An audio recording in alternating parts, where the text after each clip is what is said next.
Maintenant que vous êtes véritablement dans la peau de votre futur job de consultant, vous vous demandez peut-être si vous avez l'opportunité de choisir vos missions et si oui, comment faire.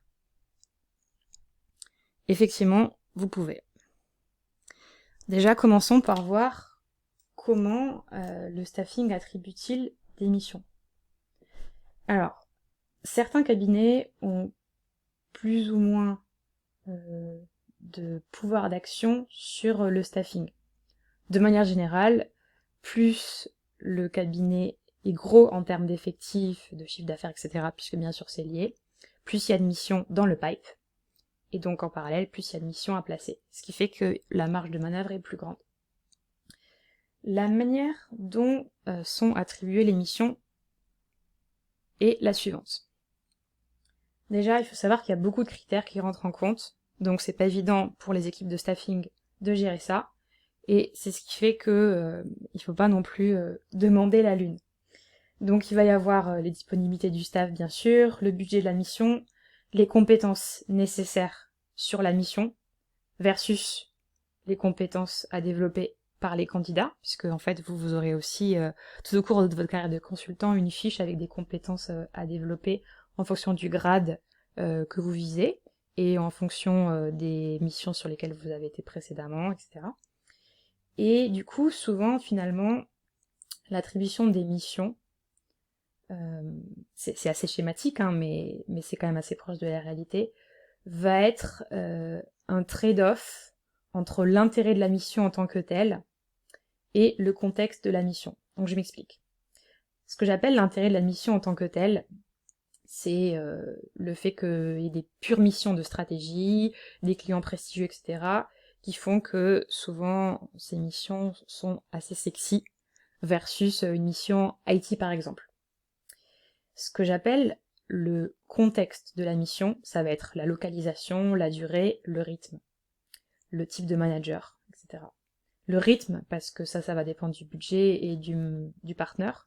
Le manager, parce qu'il y a des managers qui sont réputés plus pédagogues que d'autres. Il peut y avoir des missions qui sont sous-vendues, il peut y avoir des partenaires réputés exigeants, ça peut être un nouveau client avec un enjeu de bonne impression, etc. Donc en fait, il y a tout un contexte autour de la mission qui fait que ça va être plus ou moins agréable et qu'il faut contrebalancer avec l'intérêt de la mission en tant que telle par rapport à la formulation du périmètre de la mission.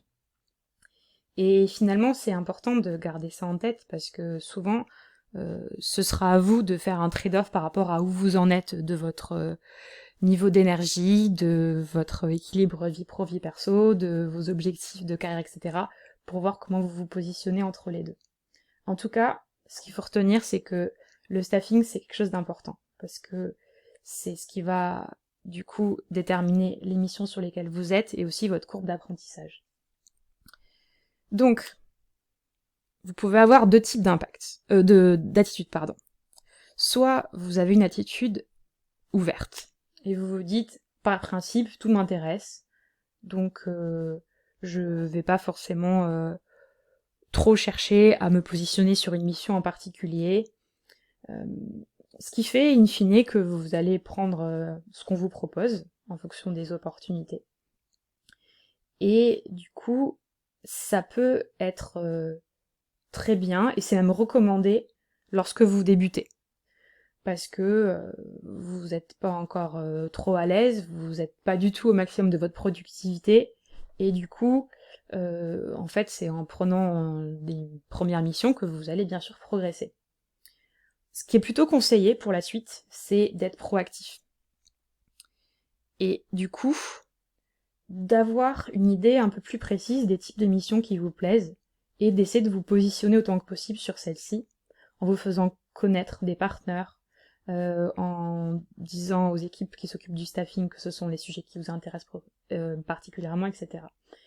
Et du coup, je vous conseille progressivement d'essayer de développer une sorte de stratégie avec un plan un peu précis vers ce vers quoi vous voulez vous orienter, par intérêt ou pour tester par curiosité ou dans un but de vous spécialiser sur ça parce que vous êtes vraiment sûr que c'est ce qui vous plaît.